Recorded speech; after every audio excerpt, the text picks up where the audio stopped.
ये तो शांति की बातें सभी करते हैं दोस्तों, लेकिन जब शांति को बनाए रखने की बात आती है तो हर कोई पीछे हट जाता है, चाहे वो कोई भी हो। हेलो दोस्तों, नमस्कार, मैं हूँ आपका दोस्त लोगो, आप देख रहे हो असम त्रिवासी।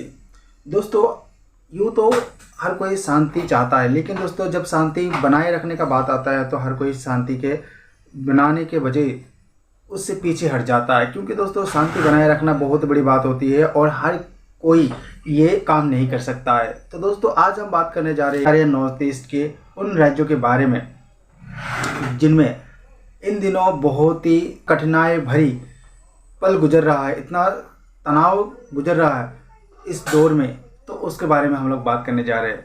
यूँ तो दोस्तों मणिपुर में जो घटनाएं घट चुका है और उसको लेके जिस तरह के बातें जो सामने आ रही है और जिस तरह से वो घटना घटी है, वो सच में सबसे ज़्यादा शर्मनाक बातें हैं और हर किसी को उससे शर्मिंदा महसूस होता है, क्योंकि दोस्तों ये केवल एक राज्य की बात नहीं है, अभी तो पूरे भारत देश में जितने भी लोग हैं उन सभी के लिए एक है। यानी कि कोई भी व्यक्ति हो, इस तरह का घिनौना काम नहीं करना चाहिए और इस तरह से जलील तो किसी को भी नहीं करना चाहिए। मैं तो कहता हूँ अपने दुश्मन को भी इस तरह से जलील नहीं करना चाहिए, क्योंकि दोस्तों जिस तरह से दिखाया गया है, जिस तरह से हो चुका है, ये बहुत ही दर्दनाक और शर्मनाक घटना है दोस्तों।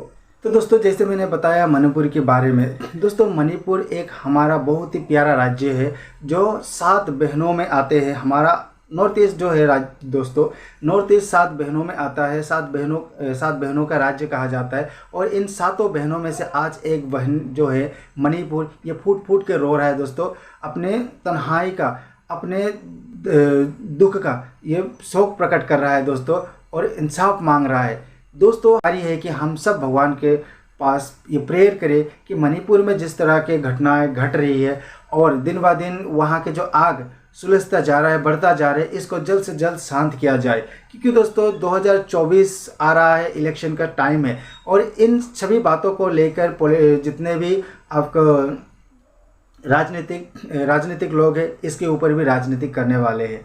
क्योंकि दोस्तों ये जो घटना है इसका फूट तो बहुत ही पहले इसका जो फूट है ये बहुत ही पहले डाल दिया गया था और आज ये निकल के आ रहा है, ऐसा कहते हैं, ऐसा सुनने को आया है।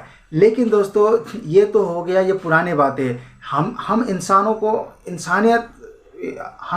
को ये समझ आना चाहिए कि हम इंसानियत अपना बनाए रखें, क्योंकि दोस्तों हम इंसान होकर अगर इंसानों के बारे में नहीं सोचेंगे, एक दूसरे के बारे में नहीं सोचेंगे तो कौन सोचेगा।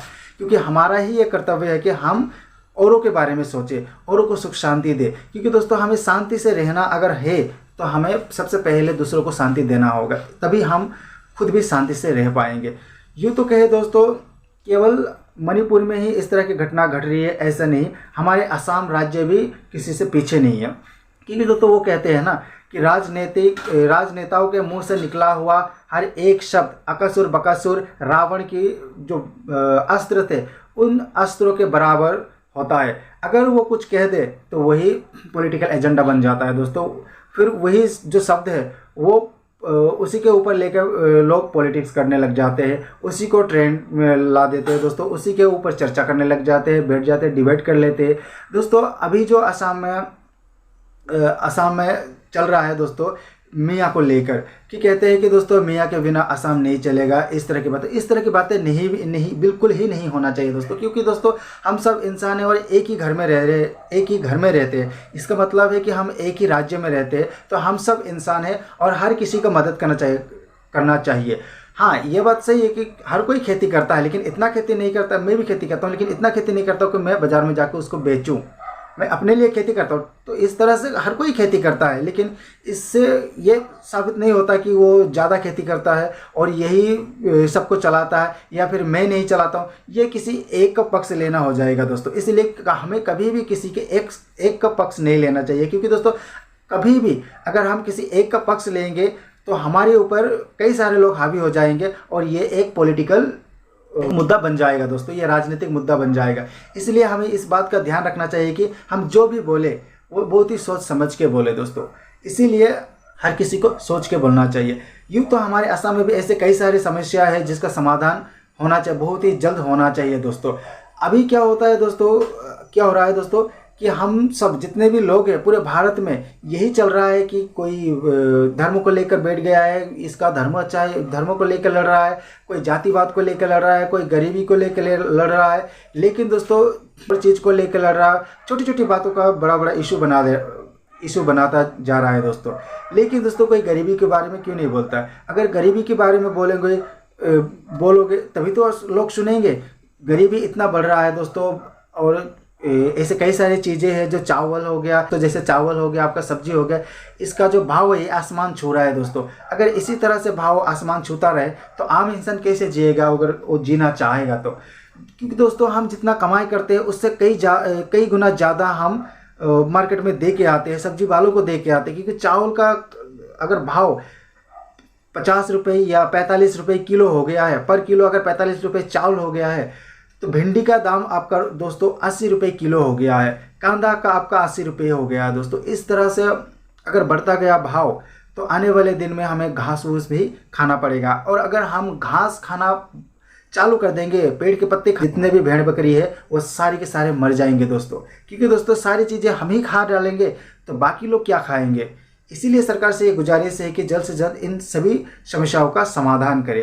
क्योंकि दोस्तों समाधान करना ये सरकार का काम है ऐसा भी नहीं है। क्योंकि दोस्तों हमें खुद भी कुछ चीज़ों को हाथ में लेना चाहिए और सरकार के साथ मिलके इन सभी चीज़ों का समाधान करना चाहिए दोस्तों। क्योंकि समस्याओं का समाधान कोई एक करे ऐसा नहीं, हम सबको मिलकर करना चाहिए दोस्तों। क्योंकि हम सभी का ये समस्या है, चाहे गरीब हो या अमीर हो, हर किसी को 80 रुपये किलो ही मिल रहा है अभी सब्जी।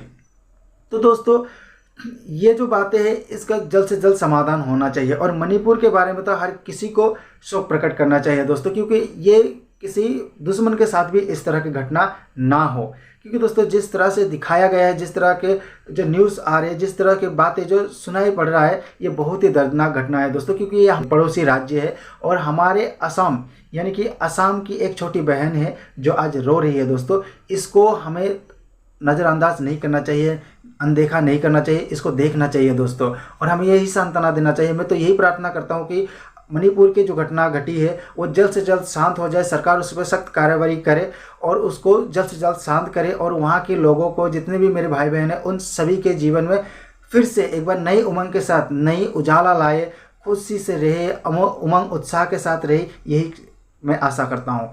और दोस्तों जाते जाते एक बात और मैं बता दे रहा हूँ दोस्तों, इन दिनों मैंने एक वीडियो देखा राहुल गांधी जी का, जो खेत में जाके जितने भी खेती करने वाले लोग थे उन सभी के साथ मिले और खुद धान लगाए। ये वीडियो इस तरह से अगर सरकार, हर कोई व्यक्ति जो पद में है, जो राज्य चलाता है, देश चलाता है, अगर हर कोई किसानों के पास जाके किसानों का दुख दर्द समझे और उन लोगों से फीडबैक ले और उन लोगों को मदद करे, तो ये हमारे देश जो है कभी पीछे नहीं रहेगा दोस्तों। ये और भी आगे चलता जाएगा और इतना खुशहाल देश बनेगा दोस्तों, ये पूरे विश्व में उदाहरण के रूप में पेश किया जाएगा। इसीलिए दोस्तों मैं हर किसी से यही गुजारिश करता हूं कि आप लोग भी आए और किसानों को वो हक दिलाए जो किसान हकदार है उस हक की। इसीलिए दोस्तों किसानों को अन्नदाता कहा जाता है, क्योंकि किसान अगर खेती नहीं करेंगे तो हम सब भूखे मर जाएंगे। हम लोग भी खेती करते हैं, लेकिन कितना खेती करते हैं? 1 किलो 2 किलो। लेकिन किसान जिस तरह से मेहनत करते हैं दोस्तों, इस तरह से मेहनत करने वाला